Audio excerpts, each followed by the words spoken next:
Morning, everybody. Hope you're enjoying Cancun so far. I just realized on the stats, I think Kaspersky have given me the biggest biceps so far at 54 inches.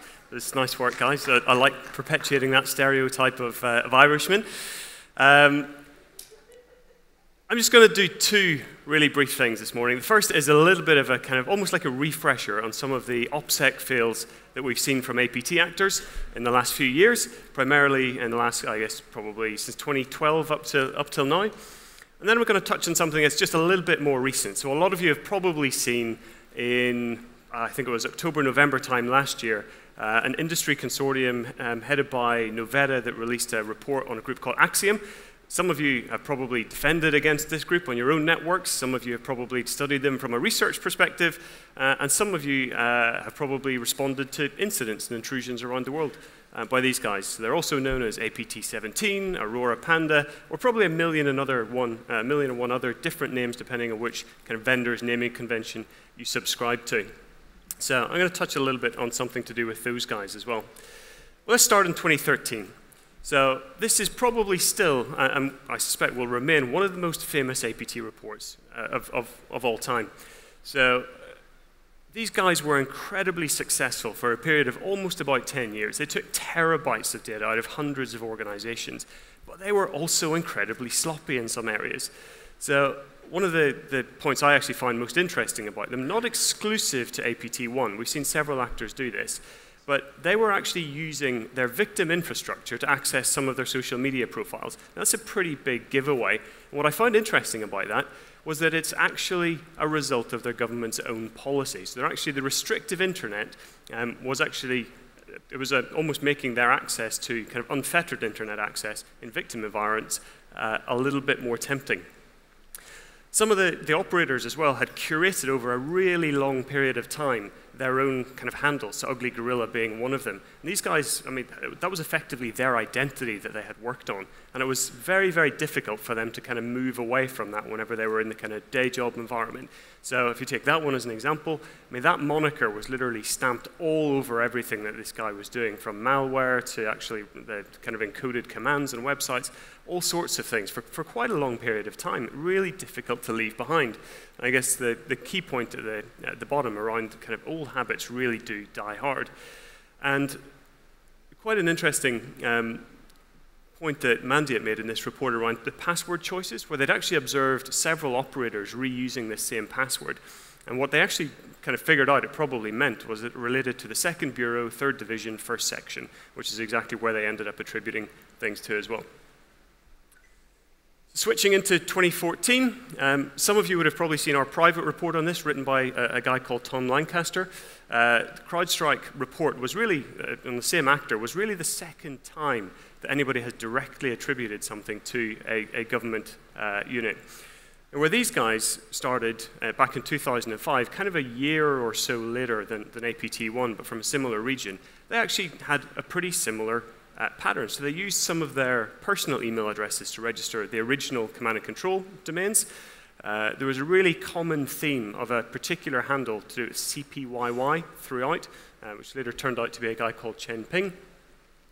That email address, or the email address associated with CPYY, was linked to a personal Picasa account, which happened to hold a variety of photos of him, people in military uniform, and what have turned out to be the alleged offices of Unit 61468.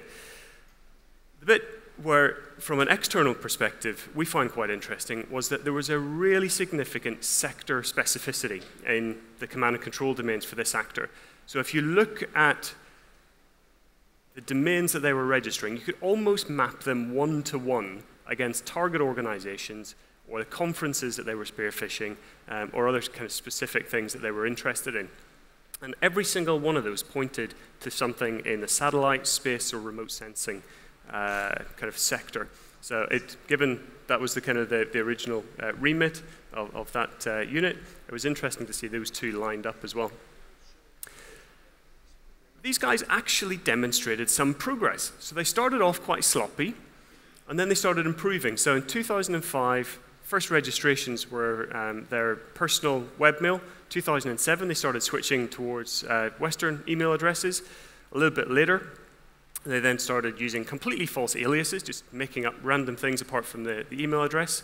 January 2010, they then removed themselves one step from the registrations and started using a particular reseller. 92% of everything after that used that reseller. Then in March 2011, it was the first time we've actually seen them use a single email address for a single domain registration. It was completely throwaway. It was never used for anything else, which is a little bit smarter. And then something happened in Q1 2014. It was actually prior to the CrowdStrike release that started making them clean up a lot of the historical things. But it was interesting to see, actually, over time, these guys were actually starting to improve, so they're obviously learning from mistakes. The other thing, and the reason I put those two groups together, is that you can actually start drawing some connections between them. So there are some personal connections. So there was an APT1 actor profile called Linkster, who exchanged views quite regularly with CPYY, who's on the Putter Panda report. On the provisioning side, in CrowdStrike's report, they actually highlighted several command and control domains from both APT1 and from Putter Panda that pointed to the same IP in the same time frame as well. So there's kind of an underlying provisioning piece on that as well. And then Tom Lancaster blogged a little bit last year about some of the operational overlap as well. So the one thing that was pretty kind of consistent about Putter Panda was that they only ever used their own tools. They didn't use anything that was open source. They didn't kind of share stuff with other groups. What they used primarily was developed in-house, or seemed to be developed in-house. And one of them particularly was this Matchel-Drew malware that's on the kind of right-hand side chain of this. But under that TLD, which is one of the Putter Panda TLDs, there's actually kind of an APT1 implant associated off it as well.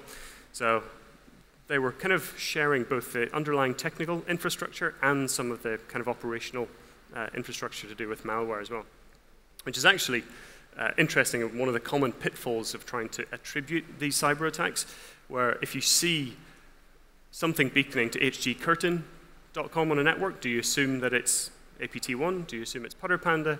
Or draw some other conclusions around it? So it's quite interesting seeing some of these overlaps in the real world. Staying in 2014, switching to a slightly different group. I can't put too much on screen about this without giving away all the actual victim details. But this one started off with an actor fail. So they set up a new command and control server.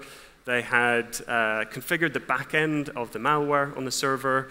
They were testing it out, so they seemed to be actually implanting themselves and communicating. So the logging on the server side was actually recording their keystrokes, their system configuration, their usernames, etc.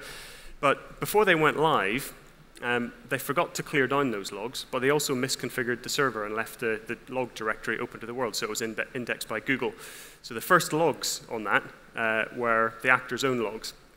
But after that, we have some actor success. So he gets victims. Great. What then happened was a victim fail. So one of the targets, who seems to have not actually become a victim, but has spotted the attack, has obviously decided to sandbox the malware. So some of the logs very clearly show the malware in a VM environment, but it happens to be a VM on the corporate network with the corporate build connected to the corporate infrastructure. And so all of the logs are giving away loads of info about the kind of corporate setup. So there's actually a talk later on about kind of OpSec for kind of security researchers. It would probably be a good one for some folks to go to. So switching country entirely, this is absolutely one of my favorite OpSec fields. These guys just absolutely smashed it out of the park. Norman did a report on Operation Hangover back in 2013, and these guys basically made every mistake in the book. They left their company names, code names, etc., all the way through loads of different malware. The other thing that was quite interesting was that some of the command and control servers they were using to store exfil were actually their corporate servers. So alongside the exfil, they actually had a lot of their corporate data and documents sitting as well. Similarly, domain registrations all pointed, or some of them pointed originally to the company itself. There seemed to be a common theme of them almost forgetting to check the privacy protect box when they were registering these, because on day one, they ended up like this, and on day two, then they switched to privacy protect. So there's somebody who wasn't quite thinking as they were actually going through this. So it would be unfair to talk about a group in India without talking about their neighbors. And last year, Threat Connect produced a report with FireEye on Operation Arachnophobia. very similar OpSec fails. So these guys, again, were leaving quite a lot of indicators about company names, employee usernames, etc., in their actual malware. The interesting thing was that whenever they got called out by Threat Connect on it, who started up an email dialogue, they also made some screw-ups in trying to cover their tracks. So they were sending screenshots of emails to Threat Connect, which actually had falsified headers, etc., in them. So they had dates in that were actually a Sunday, but they said it was a Tuesday, and so on. So lots of interesting dialogue in this report as well. But it's not all APT either. And this is actually quite interesting given the context of the stuff that Kaspersky's released a report on this morning. We've dealt with, I think, 4 intrusions of a group that we used to call the St. Petersberg Crew since 2008, whenever they started. And they typically focus on high-value cash-out frauds from payment processors. Now, their organizational skills are pretty impressive. So these guys, on one of the breaches, managed to empty something in the region of about 2,800 cash machines in 210 cities in 9 hours. And that actually requires quite a lot of kind of sophistication. That doesn't necessarily mean they're very smart, though. And a couple of summers ago in New York, you might have seen stuff in the press that some of the guys that had emptied cash machines in those regions decided it was a good idea to take photos of themselves with their bundles of cash and stick it on Facebook. So pretty bad fail from these guys. So you can kind of summarize quite a lot of that by kind of just the old habits die hard sort of mantra, which is probably going to be a continuing theme as we go through this. So a lot of what I'm about to talk about in this section is work done by a guy called Michael Yip, a Chinese Intel analyst on our team.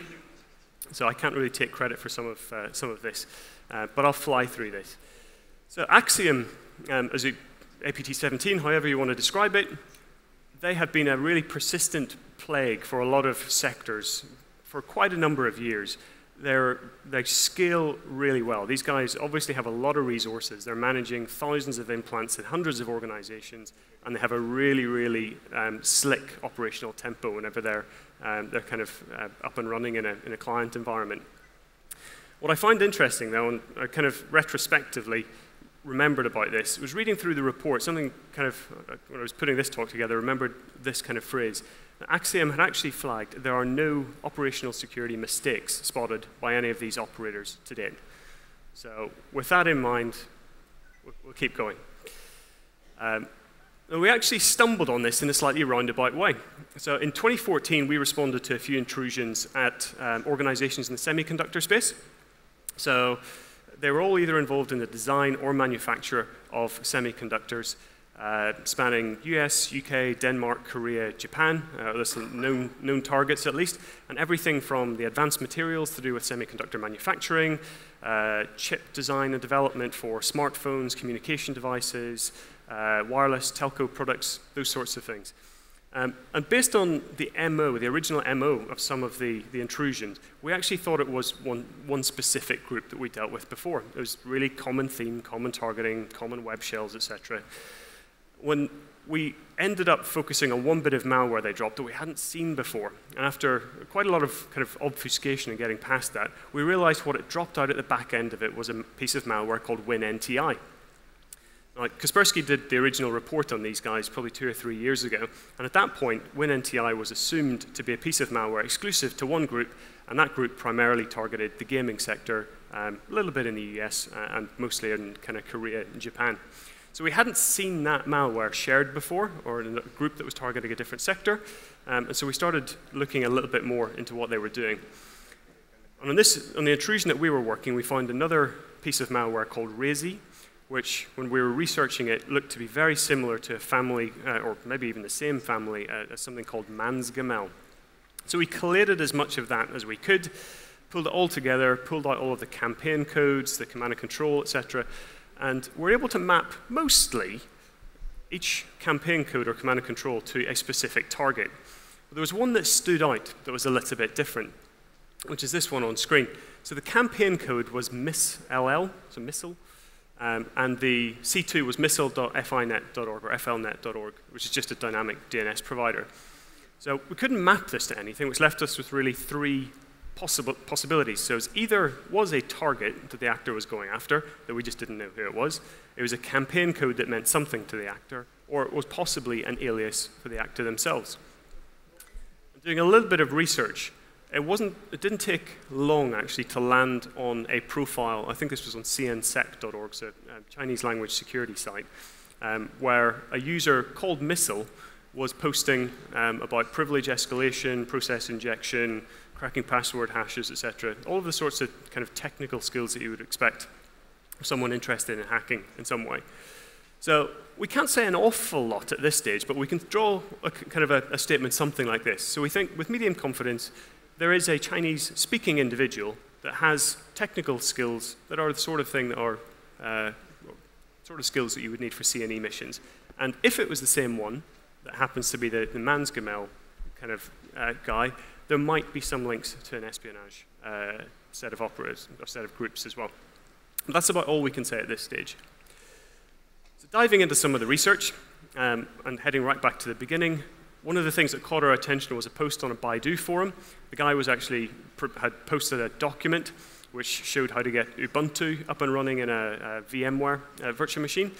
And all of the screenshots showed that the username was Missile, the system name was Missile, and at the end he showed about testing the network connectivity by pinging missile.com. So pretty straightforward guide. But the email address iiill@163.com was associated with missile.com from when it was first registered in 2005 right through until about 2012. That email address was also a chat room administrator on NetEase Popo back in 2002. And the owner of it was listed as being the administrator of a chat room for North Jiangnan.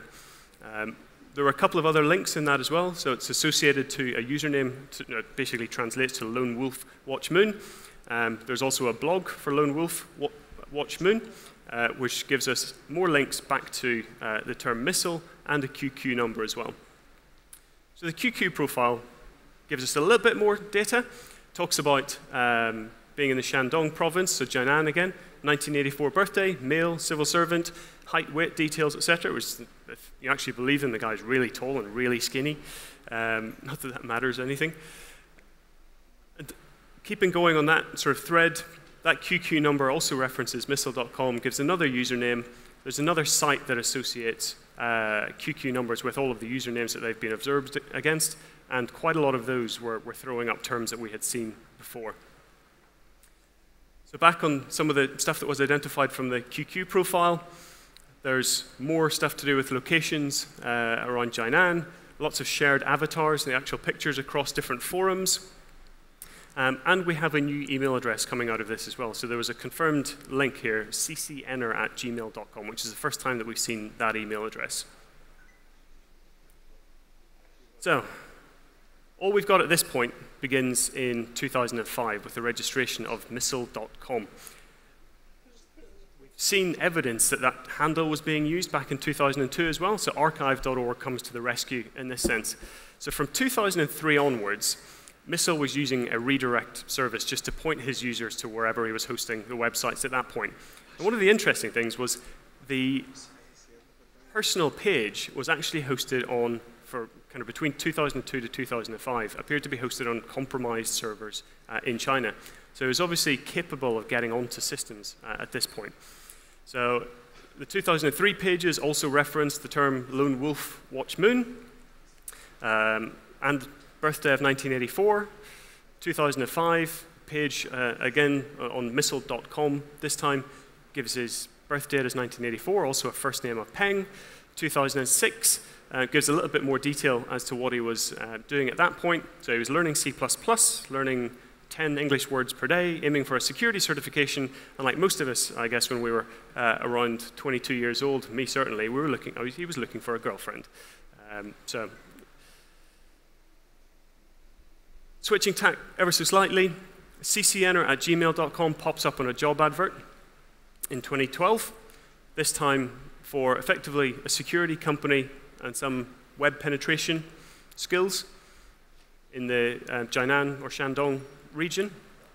The username is new this time, so we have a JKS username, which is the first time that we've seen that. And this seems to be one that was used primarily to register on hacking forums. So metasploit.cn, cnhunkerarmy.com, a few other ones as well. This was kind of the profile that was maintained on those websites.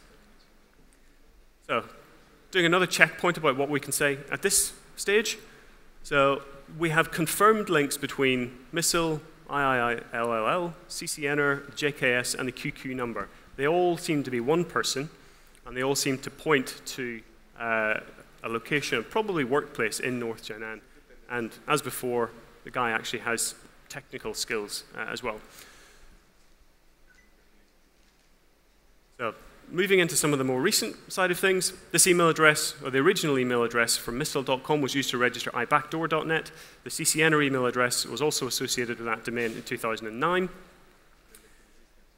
CCNR was also used to register, I should have thought about how to pronounce this before the conference. The best I can come up with is buckvisi.com, so I'm going to stick with that on the way through. So buckvisi.com, June 2009. And then we have the first interaction with Axiom, or APT 17. So matrix.bicvisi.com was associated with a HiKit malware. I find this bit quite interesting because the term matrix is not likely to be known to anyone other than folks that are involved in the technical development of HiKit. So any of you who have studied this before will know there's a term matrix_password that's used in the original handshake for HiKit between the implant and its command and control server. So the fact that we have a subdomain of matrix suggests that somebody kind of knew the inner workings of this thing, because it wouldn't be kind of commonly known to normal operators.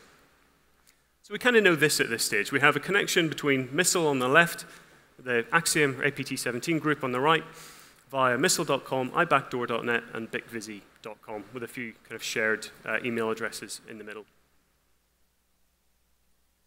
So picking up a slightly more technical theme, we identified a malware sample that connected to missile.com, built in 2005. You can see in the screenshots there's a reference to missile.com and to Wolf, again, the term popping up. So just connecting some more of those, kind of strengthening the links. The other thing that was interesting was that this was basically a kind of a simple remote shell. The password that was used to access the remote shell, which the operator needed to key in when they were establishing a session, was I need you. I'll come back to that slightly later on as well, just to flag it at this point. So we've kind of got a lot of detail about the profiles. We've got the link to Axiom. We don't really know who this guy is yet, but we can kind of draw some kind of initial conclusions about it. So the personal website back in 2003 stated first name is Peng. Early versions of missile.com, the kind of legit domain, all said Peng as well. Who is information for missile.com and ibackdoor.net all said Zhang Peng. And so we kind of draw the conclusion that the Chinese name may be Zhang Peng, although that doesn't really matter an awful lot. But all of those details have since been scrubbed. So he's actually gone to some effort to try and clean this stuff up. So registration details for some of them were changed in 2012. One of the email addresses that was dropped into a domain to replace one of the other ones, which is mail12355@yahoo.com, was also used to register mailgogogo.com. Many of you will know that also as a HiKit domain used by Axiom. So there's kind of more links to do with Axiom popping up here as well. So just another brief quote from Novetta. Any of you, again, that have studied this group will know that they kind of operate three classes of malware. They have the kind of the stuff that everyone uses, and they'll just generally throw it at people and see what sticks. The poison ivies, the ghosts, ZX shell, etc. It's kind of throwaway malware. They don't really care if it gets spotted. Once they establish a foothold in an organization, they tend to drop stuff which seems to be shared across groups, but more tightly controlled, so Derusby and Fexel. Derusby is definitely shared. I personally don't know who else uses Fexel, so if anybody actually knows that, let me know afterwards. That would be great. And then whenever they really go to town in an organization, they start dropping tools like SocksPNG and HiKit, a stuff that's custom developed by them, used exclusively by them, and is in the kind of the main kind of cycle of an intrusion once they've got in. So we were kind of gifted something by the gods at VirusTotal back in December 2012. Somebody uploaded a SocksPNG sample that tripped our Yara signatures for it. So we took a look at it, and this one seemed to have a little something extra. It actually had a debug path of C users missile desktop load shell code, which we thought was warranted kind of a little bit more look. SocksPNG itself is actually a pretty straightforward piece of malware. It's got the usual functions like remote shell, create files, download files, upload files, create directories, kill processes, enumerate processes, sleep. It's got a nice little shellcode function as well. So if you want it to do something it's not built for, you can kind of plug in or design a bit of shellcode, send it to it with the right ID, and it'll execute it. And it also encodes all of its traffic in valid PNG sections too, or valid PNG headers. So the other thing that was quite different about this one was that it didn't have an embedded command and control infrastructure. So what it actually was doing was reaching out to a web page, downloading the content, and looking for start and end tags. So on the left is the start tag. We see it's effectively Microsoft. On the right is the end tag. It's basically corporation. And it's comparing the data between the two and checking that it's eight characters long. So what's it actually pulling down? Well, we've seen command and control via Twitter, LinkedIn, Facebook, Pinterest, loads of things. And now we can actually add Microsoft TechNet to the list as well. So these guys were creating TechNet profiles, commenting on existing TechNet posts, and leaving their little marker involved. So the decode routine for that data in between those two tags is really straightforward. It's only 25 lines of assembly code, translates to a nice little Python script. You can plug in the 8 characters and get an IP address out the back of it, which really translates to something like this. So all of the posts that they made with that specific profile, there are others, pan out to several IP addresses. Some of those are known APT 17 IP addresses, and there's some of those that sit in a class C.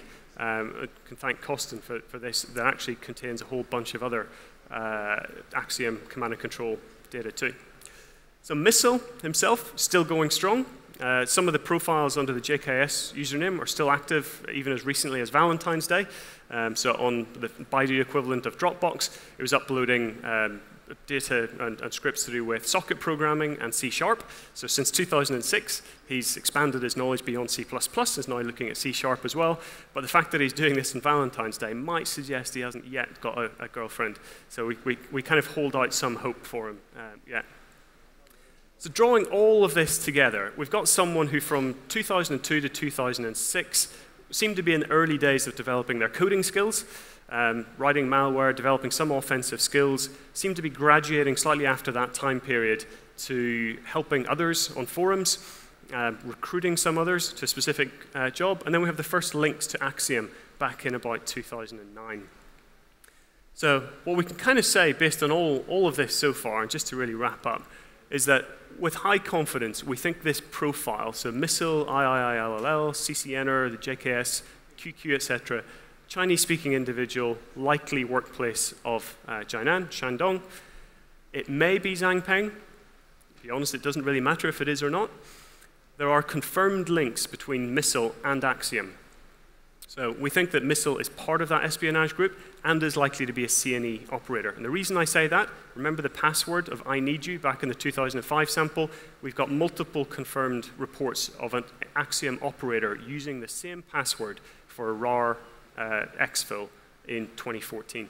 So it still seems to be doing it. Maybe a HiKit developer based on the term matrix. And based on the scale of Axiom itself, it's plausible they may be based in Shandong, because managing a team that size, geographically distributed, could be quite tricky. And that's really it for me. I opened with the fact that APT1 actors were identifiable because old habits die hard. It's pretty much exactly the same thing. I suspect a lot of groups that have been active for a while are going to be improving. For the ones that make least mistakes, I suspect you might hear some more about some of those from the Kaspersky guys in a little bit as well. But otherwise, let's try and keep shrinking the shadows that these guys can hide in. Thank you. Thank you, Kris.